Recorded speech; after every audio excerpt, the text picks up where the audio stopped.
Assalomu alaykum. E'tiboringiz markazida qisqa xabar. Agar kanalimizda yangi bo'lsangiz, obuna bo'lishni va like bosishni unutmang.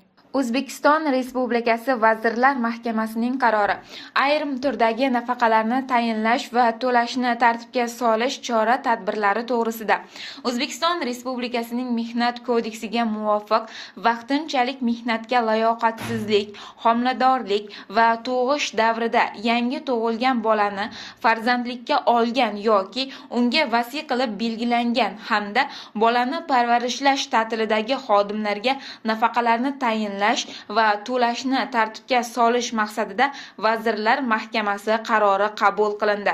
O'zbekiston Respublikasi Mehnat kodeksining 281-moddasida ish beruvchi qonunchilikda belgilangan tartibda o'rtacha ish haqqi yoki uning bir qismi miqdorida vaqtinchalik mehnatga layoqatsizlik bo'yicha nafaqa to'lashi, 404-406-moddalarda homiladorlik va tug'ish nafaqasini bolasi 2 yoshga to'lguniga qadar bolani parvarishlash ta'tili davri uchun hamda yangi tug'ilgan bolani farzandlikka olgan yoki unga vasiy qilib belgilangan xodimga bola 2 yoshga to'lguniga qadar bolani parvarishlash ta'tili davri uchun nafaqa tayinlash va to'lash tartibi Vazirlar Mahkamasi tomonidan belgilanishi nazarda tutilganligi haqida ma'lumot qabul qilinsin.